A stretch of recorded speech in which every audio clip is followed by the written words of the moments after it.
সুপ্রিয় দর্শক, নতুন সময় ইলেকশন পডকাস্ট ভোটের হওয়ায় আপনাদের স্বাগত জানাচ্ছি। আজকে আমাদের অতিথি হিসেবে উপস্থিত রয়েছেন গণ অধিকার পরিষদের সভাপতি জনাব নুরুল হক নূর। জনাব নুরুল হক নূর, আপনাকে আমাদের অনুষ্ঠানে স্বাগত জানাচ্ছি। আপনাকে ধন্যবাদ। যারা দেখছেন দর্শকদেরকে শুভেচ্ছা। আজকে আপনাকে আমি একটু ভোটের আয়োজন নিয়ে কথা বলবো, কিন্তু তার আগে আপনাকে আমার একটু একটা ব্যক্তিগত প্রশ্ন, যেটা আমার অনেক দিনের ইচ্ছে ছিল যে আপনাকে দেখা হওয়ার পর বলে জিজ্ঞাসা করি। সেটা হচ্ছে, আপনি 2018 সাল থেকে সম্ভবত কোটা বিরোধী আন্দোলনে যুক্ত ছিলেন এবং ঠিক সেই সময় থেকে এখন পর্যন্ত, এই সাম্প্রতিক সময় পর্যন্ত আপনি রাষ্ট্রযন্ত্রের দ্বারা নির্যাতিত হয়েছেন, অনেক সময় দলীয় কর্মীদের দ্বারা হয়েছেন। কেন আপনার উপরে নির্যাতন বারবার? প্রথমত 2018 সালে আমরা যখন সরকারি চাকরিতে এই বৈষম্যমূলক কোটা সংস্কারের দাবিতে আন্দোলন করি, সে সময়টা অত্যন্ত একটা প্রতিকূল এবং কঠিন সময় ছিল বাংলাদেশের রাজনীতিতে। 2009 সালে আওয়ামী লীগের ক্ষমতা আসার মধ্য দিয়ে যে একদলীয় শাসন কায়েম হয়েছিল, 18 সালটা ছিল তার ক্লাইম্যাক্স।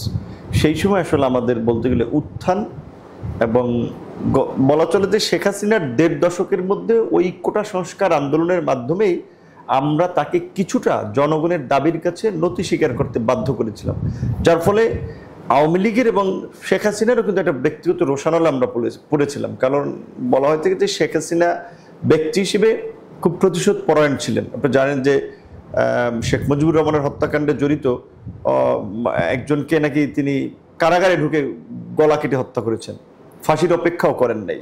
তারপরে তার বক্তব্যগুলো তো এটা বিভিন্ন সময় ফুটে উঠেছে যে আসলে তার কত ধরনের ব্যক্তিগত প্রতিহিংসা বিএনপি বা অন্যদের প্রতিও রয়েছে। খালেদা জিয়ার মতো একজন সাবেক প্রধানমন্ত্রী এবং বলা চলে তিনি একজন মহিলা নেত্রী, দেখেছেন শুধুমাত্র ব্যক্তিগত জেদ চরিতার্থ করার জন্য ক্যান্টনমেন্টে তার বাড়ি থেকে তাকে নামিয়েছেন, জেলেও ঢুকিয়েছেন এবং সুস্থ একজন মানুষকে মৃত্যুর দিকে শেষ পর্যন্ত ঠেলে দিয়েছিলেন। তারেক রহমানকে তো দেশে আসতে দেন নাই, কারণ তিনি বিএনপিকে কোনোভাবেই রাজনীতিতে অ্যালাউ করতে চাচ্ছিলেন না, বিশেষ করে জিয়া পরিবারকে। তো আমরা যখন এই তরুণরা আন্দোলন সংগ্রাম করে সরকারের গদি নাড়িয়ে দিয়েছিলাম, তখন যখন পত্রপত্রিকায় বিশ্লেষণ লেখা হচ্ছিল যে এই তরুণদের আন্দোলনই হতে পারে শেখ হাসিনার সরকারের আগামীতে বড় ধরনের চ্যালেঞ্জ, এবং 2019 সালে ডাকসু নির্বাচনে বিপি হওয়ার মধ্যে দিয়ে সেটার আরও বাস্তবতা কিছুটা তাদের সামনে দৃশ্যমান হয়েছে, যার ফলে শুরুর দিকে আমাকে অনেক ক্ষেত্রে সুযোগ সুবিধার অফার দিয়ে তাদের দলে ফেরাতে চেষ্টা করেছে, তাদের লাইনে কাজ করতে চেষ্টা করেছে। সেটি যখন পারে নাই, তখনই আসলে বিভিন্নভাবে ভয় ভীতি হামলা দেখিয়ে নির্যাতন করে থামিয়ে দিতে চেষ্টা করেছিল। কিন্তু আমরা থামি নাই, বরঞ্চ আমাদের যে লক্ষ্য উদ্দেশ্য ছিল বাংলাদেশের রাজনীতিতে একটা পরিবর্তন, আমরা চূড়ান্ত লক্ষ্য উদ্দেশ্যে পৌঁছানোর জন্য আন্দোলন চালিয়ে গেছি। সাম্প্রতিক সময়ে আমরা আরেকটা আক্রমণের শিকার হয়েছি, এটা একেবারে অনাকাঙ্ক্ষিত। যে ধরেন এই সরকারকে তো আমরা সমর্থন দিয়েছি, আমাদের সাপোর্ট নিয়ে তারা ক্ষমতায় আছে, রাষ্ট্র পরিচালনা করছে। আমার প্রশ্নটাও এখানেই ছিল বেশি, যে এখন কেন নির্যাতন হবে? এটাই যে এই সরকারের সাথে আমাদের কোনো ব্যক্তিগতভাবে কারোর সাথে ক্ল্যাশ, সরকারের সাথে দূরত্ব, সেটাও না। কারণ আমরা মনে করি যে এই সরকার যদি ব্যর্থ হয় তাহলে আমরা সবাই একটা বিপদে পড়বো, দেশও একটা বিপর্যয়ের মুখে পড়বে। কাজেই বিএনপি বলেন, জামায়াত বলেন, আমরা সবাই মিলে কিন্তু আলটিমেটলি সরকারকে সাকসেস করার জন্য চেষ্টা করে যাচ্ছি। বিশেষ করে বাংলাদেশের গণতান্ত্রিক উত্তরণে কিভাবে সরকারকে দেখে নির্বাচন করানো যায়, অবাধ সুষ্ঠু নিরপেক্ষ নির্বাচন, যেখানে মানুষ ভোট দিবে, জনপ্রতিনিধিরা জনগণের ভোটে নির্বাচিত হবে, সেই দিকে যখন এগিয়ে যাচ্ছিলাম, সেই সময় একেবারেই অনাকাঙ্ক্ষিতভাবে কোনো ধরনের কারণ ছাড়া আসলে কি এই গত মাসের 29শে অগস্ট আমরা একটা আক্রমণের শিকার হয়েছিলাম, সেটা আইন শৃঙ্খলা রক্ষাকারী বাহিনী দ্বারা। সেখানেও আমরা দেখেছি পুলিশের ঊর্ধ্বতন কর্মকর্তা, সেনাবাহিনীর ঊর্ধ্বতন কর্মকর্তা তারা পরিষ্কার বলেছিল যে ভাই আমাদের কোনো ইনস্ট্রাকশনই ছিল না। সেই জন্য আমরা দাবি জানিয়েছি যে আপনাদের ইনস্ট্রাকশন না থাকলে যারা এই ঘটনা ঘটিয়েছে তাদেরকে আপনারা বিচারের মুখোমুখি করেন। সেনাবাহিনীর পক্ষ থেকে জানানো হয়েছে যারা এই ঘটনা জড়িত ছিল কমান্ডিংয়ে, তাদের বিরুদ্ধে অভ্যন্তরীণ ব্যবস্থা নেওয়া হয়েছে। সরকার একটা বিচার বিভাগীয় তদন্ত কমিশন করেছে। তো আমরা আশা করি যে এই ঘটনাটা দৃশ্যমান বিচার হবে, যার মধ্যে দিয়ে একটা নজির স্থাপন হবে, যে বিশেষ করে এই গণ অভ্যুত্থান পরবর্তী সময় আমরা যে রাষ্ট্র ব্যবস্থার যে একটা পরিবর্তন চাই। আইন শৃঙ্খলা বাহিনী গত 16 বছর যেভাবে দলীয় বাহিনীর ভূমিকায় ছিল, জনগণের কণ্ঠ রোধ করতে ব্যবহার হয়েছে, ভবিষ্যতে যেন আইন শৃঙ্খলা বাহিনী সেইভাবে ব্যবহৃত না হয়। এই পরিবর্তনের জন্যই কিন্তু রাষ্ট্র সংস্কার নিয়ে আমাদের জুলাই সনদ, জুলাই ঘোষণাপত্র। আশা করি যে অন্তত এই ঘটনার বিচারের মধ্যে দিয়ে আগামীতে সেই জন আকাঙ্ক্ষার কিছুটা বাস্তবায়ন হবে। আচ্ছা, আপনি জুলাই সনদের কথা বললেন। জুলাই সনদে আমরা যতটুকু দেখেছি যে সংস্কারগুলি আনা হয়েছে এবং আপনারাও সেখানে স্বাক্ষর করেছেন, কিন্তু জুলাই সনদের এই বিষয়গুলি একটা রাষ্ট্রের বা সরকারের কিংবা একটা রাজনৈতিক দলের রেগুলার ফ্রেমওয়ার্কের মধ্যে থাকার কথা ছিল, কিন্তু আপনি এটা এখন আইন করছেন। এটাকে অধ্যাদেশ অথবা গণভোটের মাধ্যমে অথবা সংসদে এটাকে আইন করতে হচ্ছে। তো আমি কি এটা ধরে নিতে পারি বা আমরা কি এটা ধরে নিতে পারি যে বাংলাদেশের যে রাজনৈতিক চর্চা কিংবা এখানে যে মেধাবৃত্তিক রাজনীতির কথা আমরা বলি অথবা জনগণের সাথে আমাদের যে সম্পর্ক, সেখানে আমরা বারবার সরে আসি বলেই আজকে এই আইনের কথা বলা হচ্ছে, এবং যাতে আমরা পরবর্তীতে এখান থেকে সরে না আসতে পারি এই জন্যই আজকে জুলাই সনদ, তার বাস্তবায়ন এবং অধ্যাদেশ জারি। মোটা লাইনে যদি আমি একটা কথা বলি, সেটা হচ্ছে বাংলাদেশের জনগণের সাথে কি রাজনৈতিক দল অতীতে প্রতারণা করেছে এবং ভবিষ্যতে যেন প্রতারণা না করতে পারে, সেই জন্যই জুলাই সনদ। কিছুটা এই ধারণাও ঠিক আছে যে জনগণের সঙ্গে যেন প্রতারণা না করতে পারে, বা এই গণ অভ্যুত্থানের মধ্যে দিয়ে যেটা অর্জিত হয়েছে সেটা যেন সুরক্ষিত থাকে, এইটাও যেমন সত্য।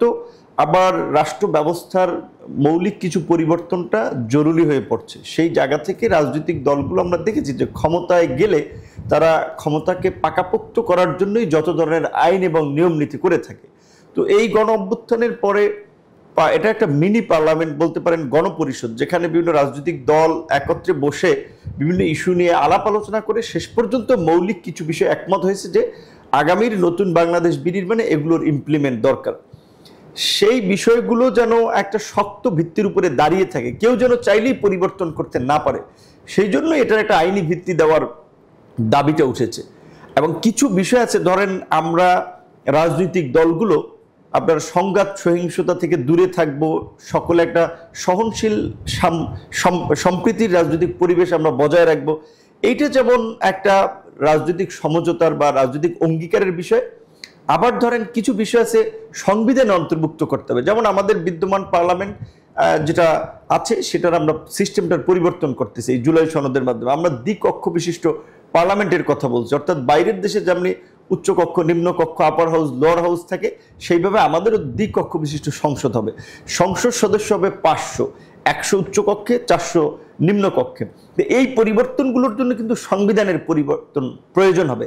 সংবিধানের পরিবর্তনের প্রয়োজন হলে সেটা অনেক ক্ষেত্রে আপনার একটা আইনের বিষয় হয়ে দাঁড়ায়। সেই ক্ষেত্রে আপনার গণভোটের মাধ্যমে জনগণের ম্যান্ডেট নেওয়া, তারপরে নির্বাচিত সংসদ এটাকে আইনে পরিণত করে, সেই জায়গা থেকে আপনার গণভোট, অধ্যাদেশ, এই বিষয়গুলোর একটা প্রয়োজনীয়তা রয়েছে আসলে। আচ্ছা, এবার আপনাকে আমি একটু পিছনে ফিরে যাই। ধরেন আমাদের 5ই আগস্টের পরে 4 দিন সরকার ছিল না বাংলাদেশে, দৃশ্যত 4 দিন সরকার ছিল না। এবং আমরা যেটা লক্ষ্য করেছি সেটা হলো সাধারণত বিভিন্ন রাষ্ট্রে একটা সফল বিপ্লবের পর সেখানে বিপ্লবী সরকার গঠিত হয়। বাংলাদেশের রাজনৈতিক দলগুলো দেখলাম যে তাদের এই নিয়ে তাদের কোনো পরিকল্পনা ছিল না, আগেও ছিল না, ওই 4 দিনেও ছিল না। আমাদের প্রধান উপদেষ্টা বিদেশ থেকে, ফ্রান্স থেকে দেশে আসলেন, তারপরে একটা সরকার গঠন হলো। এখন আমার প্রশ্ন হচ্ছে যে রাজনৈতিক দলগুলো কি আসলেই মনে করেছে যে শেখ হাসিনা সরকারের পতন ঘটবে না, আমরা এগুলি হোমওয়ার্ক করে কী লাভ হবে? আমার যেটা মনে হয়েছে ওই 4 দিনে, এবং ছাত্ররা যে আন্দোলন করেছে, ছাত্ররা নিজেরাও আসলে কোন সরকার গঠিত হবে সেটা ঠিক বুঝতে পারেনি। এবং এইটা প্রধান, আমাদের যিনি সেনাবাহিনীর প্রধান, ওনার হাত ধরে আমাদের এই উপদেষ্টা মণ্ডলী বা সরকারটা গঠিত হয়েছে। কিন্তু ওই জায়গাটাতে আমাদের যাওয়ার কোনো দরকার ছিল না। আমি মনে করি যে আমাদের রাজনৈতিক দলগুলো বসেই এটা ঠিক করতে পারতো এবং ওনাকে ডাকতো যে আপনি আসেন, আমরা সহ একটা দেশে একটা সরকার গঠন করি। কিন্তু এই বিষয়টা কেন হয়নি? আমাদের প্রস্তুতির অভাব ছিল না। প্রথম হচ্ছে এইটা 5ই আগস্ট আমাদের যেটা হচ্ছে, এটা কিন্তু একটা বিপ্লব না, এটা একটা গণ অভ্যুত্থান, যেখানে দীর্ঘ 16 বছরের একটা কর্তৃত্ববাদী শাসনের বিরুদ্ধে মানুষের পুঞ্জীভূত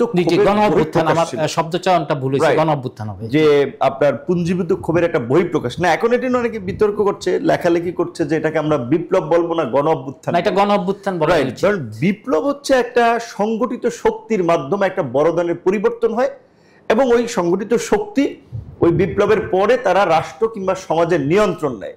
যেমন ধরেন এখন যে ফিলিস্তিনে যতই আমেরিকা কিংবা বিশ্ব মোড়লদের মধ্যস্থতা থাকুক, ওইখানে কিন্তু অলিখিতভাবে আপনার হামাসই কিন্তু নিয়ন্ত্রণ করছে। আপনি সিরিয়াতে আপনার আল সারার বাহিনী কিন্তু এখন সিরিয়া শাসন করছে, বিভিন্ন অঞ্চল নিয়ন্ত্রণ করছে। এইখানে যদি বিপ্লব হতো তাহলে যারা বিপ্লব করতো তারা তখন বিভিন্ন অঞ্চলকে বা রাষ্ট্রকে নিয়ন্ত্রণ করত। এখানে বিপ্লব করার মতো দলের জায়গা ধরেন বিএনপি ছিল, জামাত ছিল, কিংবা বিএনপি জামাত মিলে বিপ্লব করতে পারতো, তারা কিন্তু সেটা 16 বছরে সক্ষম হয় নাই। আমাদের ছাত্র নেতৃবৃন্দ যেমন আমরা 2018 সালে যেই আন্দোলনটা শুরু করেছিলাম, যেটা প্রকারান্তে 24-এ একটা চূড়ান্ত রূপ পেল, কোটা সংস্কার আন্দোলন। আমরা কিন্তু কোটার বাতিলও চাই নাই, আর ওই আন্দোলন ভোটের দাবি, গণতন্ত্র, গুমের বিরুদ্ধে আন্দোলনটা ছিল না। আন্দোলন ছিল সরকারি চাকরিতে বৈষম্যমূলক কোটা সংস্কারের দাবিতে। 2018 সালের আন্দোলনে প্রথম দ্বিতীয় শ্রেণীর চাকরিতে কোটার সংস্কার হয়েছিল। সেইটা আবার 2024-এ যখন বাতিল করে হাইকোর্টের মাধ্যমে আদালতকে ব্যবহার করে ফিরিয়ে আনার চেষ্টা করেছিল, যেমনিভাবে কেয়ারটেকার গভর্নমেন্ট বাতিল করে একটা রাজনৈতিক সংকট শেখ হাসিনা তৈরি করেছিল, এই নজিরগুলো ছাত্র তরুণ আমাদের সামনে ছিল। এই 24-এর গণ অভ্যুত্থানে এই কোটা ফিরিয়ে আনার কারণেই কিন্তু ছাত্ররা প্রতিবাদ করেছিল। সেই প্রতিবাদে যখন পুরো রাষ্ট্রযন্ত্র যখন নির্বিচারে হামলা চালাচ্ছিল, গুলি চালাচ্ছিল, মানুষ হত্যা করছিল, তখন কিন্তু মানুষের বিবেক নাড়া দিয়েছে যে না, এইভাবে একটা দেশ চলতে পারে। কাজেই মানুষ কিন্তু তখন কে সরকার গঠন করবে, কে নেতা, কে কোথায় আন্দোলন করছে, ওইগুলো দেখে নাই। মানুষ এই দুঃশাসনের বিরুদ্ধে, এই অন্যায়, অবিচার, জুলুমের বিরুদ্ধে রাস্তায় নেমেছে। কাজে এইভাবে একটা গণ অভ্যুত্থান হয়েছে। এখন আমরা অনেকে মনে করেছি যে ছাত্রদের নেতৃত্বে হয়েছে, ছাত্রদের কিন্তু ওই ধরনের কোনো সুসংগঠিত প্ল্যাটফর্ম নেতৃত্ব ছিল না। যে ছাত্ররা নেতৃত্ব দিয়েছে বা আন্দোলন করেছে তাদের মধ্যে শিবিরের প্রতিনিধি ছিল, ছাত্র দলের প্রতিনিধি ছিল, ছাত্র অধিকার পরিষদের প্রতিনিধি ছিল, সাধারণ ছাত্র শ্রমিক জনতা ছিল। কাজে এইটা ওইভাবে কোনো সফল একটা বিপ্লব ছিল না, যার ফলে আসলে কিভাবে সরকারটা গঠিত হবে, কারা নেতৃত্ব দেবে, এই রাজপথের নেমে আসা জনতার স্রোত, জনগণ কাকে মানবে, এইটা নিয়ে সবার একটা আমাদের রাজনৈতিক দলের নেতারা কি প্রজ্ঞা খাটিয়ে তখন সিদ্ধান্ত নিতে পারতো না যেটা এভাবে হয়েছে, ঠিক আছে আমরা এইভাবে করি, সবার জন্য মঙ্গল। এইটা গুরুত্বপূর্ণ মানে বিবেচনার বিষয়। ধরেন এখানে রাজনৈতিক দলের নেতৃত্ব অনেক 71-এর মুক্তিযুদ্ধ দেখেছেন, 90-এর গণ আন্দোলন দেখেছেন, 69-এর গণ অভ্যুত্থানের নেতৃত্ব দিয়েছেন। কাজেই তারা তো জানেন যে এই ধরনের পরিস্থিতিতে কিভাবে হ্যান্ডেল করতে হয়। তারা যদি সবাই মিলে একটা জাতীয় ঐক্যের সরকার গঠন করতেন, সেটা দেশের জন্য সবচেয়ে ভালো। কিন্তু আমরা দেখলাম পরবর্তীতে ডক্টর ইউনূসের নেতৃত্বে একটা অন্তর্বর্তী সরকার হয়েছে, যেটা আলটিমেটলি সেনাবাহিনীর উদ্যোগে হয়েছে, রাজনৈতিক দলগুলোর উদ্যোগে হয় নাই। কারণ রাজনৈতিক দলগুলোর ওই কনফিডেন্স ছিল না যে তারা কোনো একটা সিদ্ধান্ত নিলে সেটা শেষ পর্যন্ত জনগণ কিংবা আন্দোলনকারী ছাত্র জনতা মেনে নেয় কিনা। নূর ভাই, আপনাকে এবার একটা প্রশ্ন করি, আপনি এক শব্দ উত্তর দিবেন, হ্যাঁ অথবা না। ফেব্রুয়ারিতে কি ইলেকশন হবে? আমার ধারণা হবে। আচ্ছা, যদি ফেব্রুয়ারিতে ইলেকশন হয়, সেই ক্ষেত্রে আপনি কি মনে করেন বর্তমান নির্বাচন কমিশন, আইন শৃঙ্খলা রক্ষাকারী বাহিনী, মানে যেই বিষয়গুলি নির্বাচনের সাথে রিলেটেড, তারা প্রস্তুত রয়েছে বা তারা যথেষ্ট সক্ষম একটি সুষ্ঠু নির্বাচন করার জন্য, এরকম কি আপনার মনে হয় এখন পর্যন্ত? না, এইটাতে আমি একেবারেই বিপরীত লাইনে। বিকজ আমি মনে করি না যে প্রশাসন, সরকার একটা নির্বাচনী কর্মযজ্ঞের ফিটনেস তৈরিতে তারা আগাচ্ছে। এখানে একটা বড় ধরনের গ্যাপ এবং ল্যাকিংস আমরা লক্ষ্য করছি, যেই কারণে কিন্তু আমরা বারবার বলছি যে এইটা যদি সমাধান না হয় বা এই দুর্বলতা যদি মেরামত না করে, তাহলে কিন্তু ফেব্রুয়ারিতে নির্বাচন আমরা আশাবাদী। কিন্তু এই প্রশাসনিক দুর্বলতাগুলো না কাটিয়ে উঠতে পারলে, প্রশাসনের রদবদল না হলে, উপদেষ্টা পরিষদের পুনর্গঠন না হলে কিন্তু ফেব্রুয়ারিতে ইলেকশন সম্ভব নয়। আচ্ছা, এই যে মানে বিএনপি এবং এনসিপি, জামায়াত কিছুদিন আগে প্রধান উপদেষ্টার সাথে বৈঠক করলেন, তারা দাবি তুললেন উপদেষ্টাদের বিষয়ে। আপনি কি বলতে পারেন কেন উপদেষ্টাদের বিষয়ে ওনাদের অভিযোগ, কি কি স্পেসিফিক অভিযোগ আছে, কি কি উপদেষ্টার বিরুদ্ধে, কেন, কোন বিষয়ে অভিযোগ, এটা কি আপনার কোনো ধারণা আছে বিষয়ে? এখন প্রথম হচ্ছে, দেখেন এই সরকারের এই উপদেষ্টা পরিষদ গঠনের সাথে যেই 3টি দল অভিযোগ করেছে, বিএনপি, জামাত, এনসিপি, তারা ওতপ্রোতভাবে জড়িত ছিল এবং প্রত্যেক রাজনৈতিক দলেরই এখানে প্রতিনিধি। আমার জানা মতে ওনাদের সাজেশনেই অনেক উপদেষ্টা আসছে। রাইট, অবশ্যই এখানে জামাতের প্রতিনিধি আছে, বিএনপির প্রতিনিধি আছে, এনসিপির প্রতিনিধি আছে। তাহলে এখন নির্বাচনের এই 15 মাস পরে তারা কেন বলছেন যে এখানে মুখে জামাতের পক্ষে কাজ করতেছে, মুখে বিএনপির পক্ষে কাজ করতেছে? বলতে গেলে যেটা মাহফুজ আলম বলেছিলেন যে এখানে বিএনপি জামাত আমলাতন্ত্রে একটা ভাগ বাটোয়ারা করে নিয়েছে, তারা একটা প্রভাব বিস্তার করেছে। তাহলে সবাই ভাগ বাটোয়ারা নিয়ে প্রভাব বিস্তার করে এখন সরকারকেই প্রশ্নবিদ্ধ করছে। তাহলে এই আমরা যে বাইরে থেকে যারা সরকারের উপদেষ্টা পরিষদ পুনর্গঠনের কথা বলছি, উপদেষ্টা পরিষদের মধ্যে যারা পক্ষপাত দুষ্ট তাদের পরিবর্তনের কথা বলছি, সেই দাবিটা আরো জোরালো হয়েছে এবং আমরা বাস্তবিক অর্থে মনে করি এটা এই উপদেষ্টা পরিষদের পুনর্গঠন না হলে কোনোভাবেই এদের দিয়ে সুষ্ঠু নির্বাচন সম্ভব না। একটা পুনর্গঠন করে কিছু দক্ষ ইফিশিয়েন্ট লোককে যুক্ত করতে হবে। আর এটা পরিষ্কার যে কিছু কিছু উপদেষ্টা পরিষ্কার দলের পক্ষে কাজ করছে। এই রাজনৈতিক দলগুলোর উপরে পড়ে না? তারা যখন এই বিভিন্ন মানে উপদেষ্টাদের নামগুলি তারা সাজেস্ট করতেছিল তখন কি এই দায়গুলি কি ওনাদের উপরে পড়ে না? এখন বিভিন্ন রাজনৈতিক দল তারা পরিষ্কারভাবে কোনো কোনো উপদেষ্টার নাম ধরে বলেছে কিনা সেটা আমি জানি না। আকার ইঙ্গিতে তো অনেকেই বলেছেন, তবে এখানে সোশ্যাল মিডিয়াতে যে সমস্ত খবরগুলো বের হয় এটা অনেকেই তার মোটিভ থেকে অনেক প্রধান নির্বাচন কমিশন এবং নির্বাচন কমিশনের ব্যাপারে কারা কাকে সাপোর্ট করছে কিন্তু পত্রিকা আসছে না। এখন এটা তো গণ অভ্যুত্থানের পরে ধরেন বলতে গেলে সব তো একই লাইনের লোক ছিল, সেটা বিএনপি, জামাত, গণ অধিকার, এনসিপি সব একই লাইনের অভ্যুত্থানের পক্ষের শক্তি। কাজী তখন ওই পূর্বের যারা দিনের ভোট রাতে করেছে, আমি ডামি নির্বাচন করেছে, সেই নির্বাচন কমিশনের পরিবর্তন হয়েছে, তারা স্বেচ্ছায় পদত্যাগ করেছে। তখন তো নির্বাচন কমিশনের মতো একটা সাংবিধানিক প্রতিষ্ঠান খালি থাকতে পারে না, আলাপ আলোচনা করে একটা কমিশন হয়েছে, সেখানে তো বিএনপি মত দিয়েছে, স্বাভাবিকভাবে জামাত মত দিয়েছে। এবং এটা ট্রু যে আমরা আলাপ আলোচনা করে অনেকে প্রধান নির্বাচন কমিশনার এই গণ অধিকার, জামাত, বিএনপি সকলে ওনার নামে দিয়েছে, কারণ সবাই মনে করেছে যে উনি একটা ভালো নির্বাচন করতে পারবে। এনসিপির তখন জন্ম হয়। আমি আপনাকে একটা তথ্য দেই যেটা একবারে সঠিক তথ্য, স্পেসিফিক তথ্য। বর্তমান প্রধান নির্বাচন কমিশনার ধরেন সীমানা পুনর্নির্ধারণের ক্ষেত্রে গিয়ে বিএনপির নেতা সালাউদ্দিন সাহেবের পরামর্শ এবং জামাতের কিছু কিছু ক্ষেত্রে ঠিক হুবহু উনি সেটা ফলো করছেন। যে নির্বাচনী আইনে সীমানা পুনর্নির্ধারণ হওয়ার কথা সেটা উনি করেন নাই, এরকম আমি 2-3টা প্রমাণ দিতে পারবো। এই ক্ষেত্রে আপনি কি বলবেন? এটা ধরেন এখনকার প্রেক্ষাপটে এটা একটা বাস্তবতা যে প্রতিদ্বন্দ্বী না থাকার ফলে যারা একটু শক্ত প্রতিদ্বন্দ্বী তাদেরকে একটু ম্যানেজ করে চলার যে একটা প্রবণতা, সেটা নির্বাচন পর্যন্ত থাকবে না, এটা কি গ্যারান্টি আছে? আর সেটাই বলছি, সেটা নির্বাচন কমিশন, প্রশাসন তাদের মধ্যে কিছুটা দেখা যাচ্ছে। যেই কারণে ইসি, আবার আনোয়ারুল সাহেব একজন ইসি, তার একটা বক্তব্য শুনেছিলাম, তিনি বলছিলেন যে কেয়ারটেকার সরকারের আবহ দেখা যাচ্ছে, সুতরাং আপনারা আগে অনেকের দ্বারা প্রভাবিত হয়ে কাজ করলে এখন সেভাবে কাজ করবে না। তার মানে নির্বাচন কমিশনও মনে করছে সুষ্ঠু নির্বাচনের জন্য একটা তত্ত্বাবধায়ক সরকার বা নির্বাচনকালীন নিরপেক্ষ সরকার দরকার, এটা তারাও ফিল করতেছে। আমরা তো বলেই যাচ্ছি, কাজে যদি এখন আদালতে কেয়ারটেকার গভর্নমেন্ট নিয়ে শুনানি চলছে, সেখানে যদি আদালতের কোনো ডিরেকশন থাকে, রাজনৈতিকভাবে তো আমরা চাই যে একটা নির্বাচনকালীন নিরপেক্ষ সরকার হোক, তাহলে তো নির্বাচন কমিশন, প্রশাসনের অনেক কিছুই রদবদল হবে। জনাব নবী, এবার একটু আপনার এলাকায় যায়। আপনার সম্ভবত পটুয়াখালী 3 আসন থেকে, এবং আপনাকে আমার যতটুকু মনে পড়ে বিএনপির সিনিয়র যুগ্ম মহাসচিব রুহুল কবির রিজভী স্বাক্ষরিত একটা চিঠিতে ওনাকে বলেছিল আপনার পটুয়াখালী 3 অঞ্চলের বিএনপির নেতৃবৃন্দকে যে নুরুল হক নূরকে সব ধরনের সহযোগিতা করার জন্য। কিন্তু সেখানে বিএনপির প্রার্থী হাসান মামুন সম্ভবত উনি বলছেন যে এই সহযোগিতা হচ্ছে নুরুল হক নূর বিভিন্ন জায়গায় প্রোগ্রাম করতে পারতেছিলেন না, এবং এখানে যাতে নির্ভয়ে নিঃসংকোচে অথবা কেউ যাতে আপনাকে ডিস্টার্ব না করে, সেই ক্ষেত্রে সহযোগিতা করার জন্য বলা হয়েছে। এইটা আপনাকে সেখানে নির্বাচনে বিএনপি মনোনয়ন দিবে এই ধরনের কোনো কিছু ইঙ্গিত বহন করে না। এ বিষয়ে আপনি কি বলেন?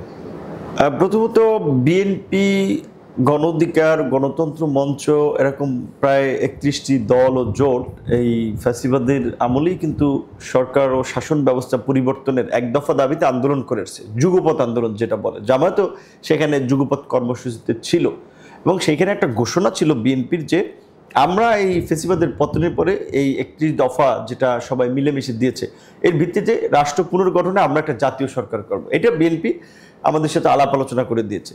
এটা ঠিক যে সেই সময় প্রেক্ষাপট এবং 24-এর এই গণ অভ্যুত্থানের পরবর্তী রাজনৈতিক প্রেক্ষাপট একটু ভিন্ন হয়েছে। এখন তো জামাত বিএনপির মুখোমুখি, তো সেইখানে সেই সময় আমাদের যে আলোচনাটা ছিল গণ অভ্যুত্থানের পরে আমরা লক্ষ্য করছি যে বিএনপি আজ বড় দল হিসেবে, সংগঠন হিসেবে বিভিন্ন জায়গায় তারা এই আন্দোলন বা গণ অভ্যুত্থানের অংশীজনদের সাথে ক্ল্যাশে জড়িয়ে যাচ্ছে। বিএনপির নেতাকর্মীরা অনেক জায়গায় সংঘর্ষ হয়ে যাচ্ছে।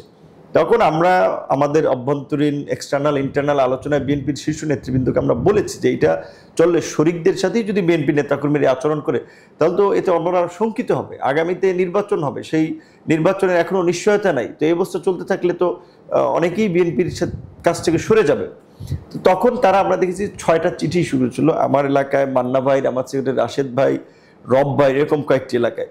তো কার্যত বিএনপির হয়তো তাদের শীর্ষ নেতৃবৃন্দের আন্ডারস্ট্যান্ডিং থেকে যে ওই আসনগুলো তারা ছেড়ে দেবে সেই বিবেচনাই হয়তো চিঠি দিয়েছে 6টা, কারণ আরো দল অনেক স্বাভাবিক, এটাই আমরা ধরে নিয়েছি। রাইট। এটা এখন এইখানে যদিও আমাদের সাথে বিএনপির সাথে সিট বার্গেনিং নিয়ে বা সিট নিয়ে কোনো এখন পর্যন্ত আলাপ আলোচনা হয় নাই, যদিও চূড়ান্ত কিছুই হয়নি না। বিএনপির পক্ষ থেকে এই যুগপৎ আন্দোলনের শরিক হিসেবে আমাদের কাছে একটা তালিকা চাওয়া হয়েছে যে আমাদের কোথায় কোথায় প্রার্থী আছে, কারণ তারা নির্বাচনটা তাদের আন্দোলনের জোট সঙ্গীদেরকে নিয়ে করতে চায়। এটা অন্যান্য সঙ্গীদের জোটের জামায়াতের সাথে হওয়ার কোনো সম্ভাবনা আছে না? বিএনপি জামাতের বোধহয় আপনার সাথে ব্যক্তিগতভাবে জামাতের আমরা এখন পর্যন্ত বিএনপি বা জামাত কারোর সাথেই জোটের বিষয়ে চূড়ান্ত সিদ্ধান্ত নেই। আমরা এখনো ইলেকশনের সময়টা দেখি, পরিস্থিতিটা আরেকটু তৈরি হোক। মানে এখনো চূড়ান্ত সিদ্ধান্ত নেন না।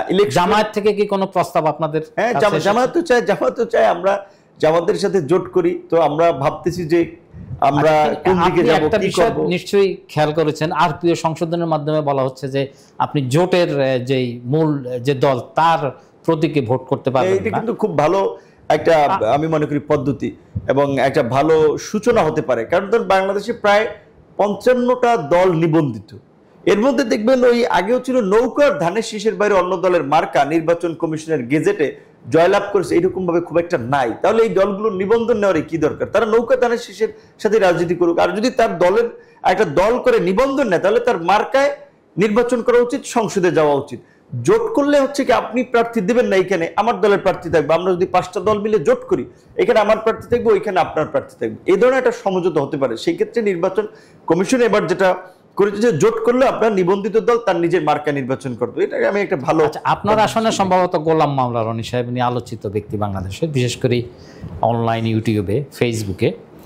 আপনি ধরেন উনি ইলেকশন করলো ওখান থেকে, সেই ক্ষেত্রে আপনার নির্বাচনী প্রতিদ্বন্দ্বিতা সেখানে জামাতও আছে। যদি জামাতের সাথে জোট না হয় আর বিএনপির সাথে যদি আপনার জোট না, মানে আপনি একদিকে যাবেন, পাশাপাশি গোলাম মাওলা রনি থাকবে, জামাত থাকবে, অথবা জামাতের যদি আপনি জোটে যান আপনি থাকবেন, বিএনপি থাকবে।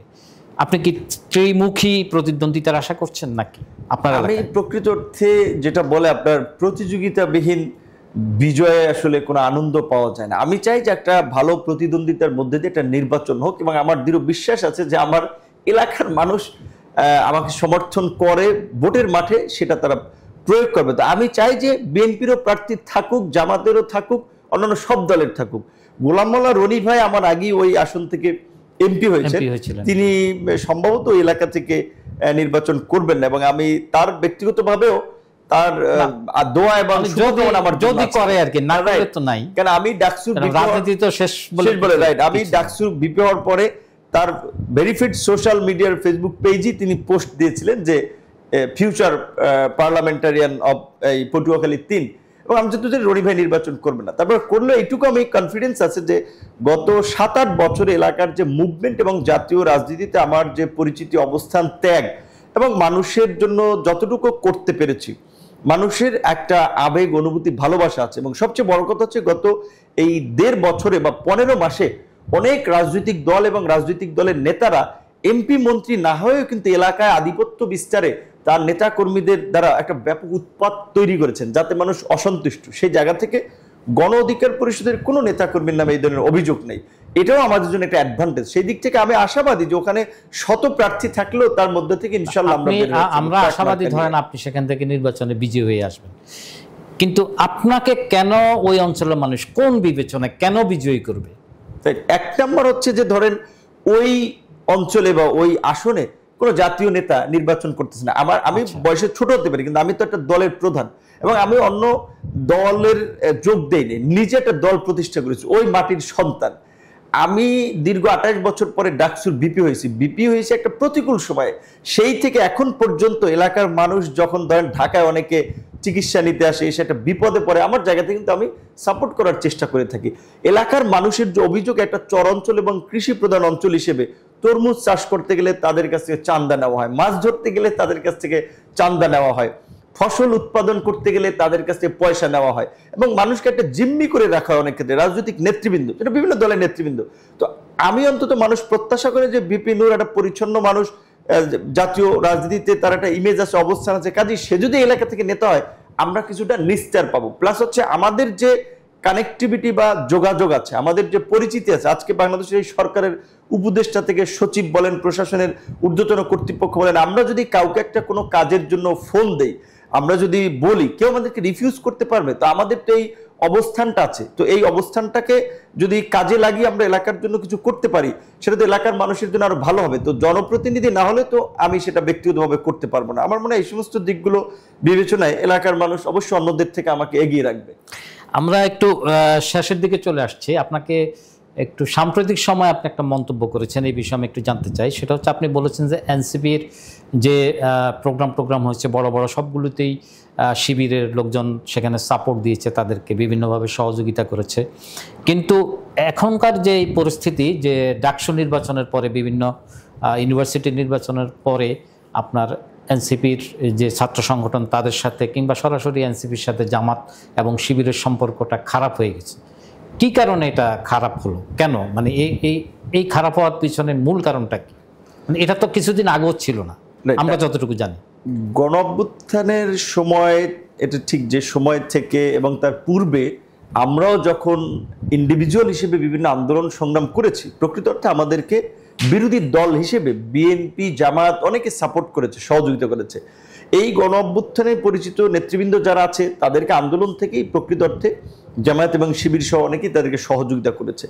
তো বিশেষ করে গণঅভ্যুত্থানের পরে জামাত শিবির তাদের রাজনৈতিক স্বার্থে এনসিপিকে ব্যবহার করেছে, এনসিপিও জামাত শিবিরকে ব্যবহার করেছে, এবং তাদের মধ্যে একটা ভালো কেমিস্ট্রি বা বোঝাপড়া ছিল। কারণ জামাত শিবির তাদের প্রশাসনিক, আর্থিক বিভিন্ন ধরনের আমলাতন্ত্রের তাদের অবস্থান তৈরি করার জন্য সরকারের একটা কানেক্টিভিটি বা ওয়ে দরকার ছিল।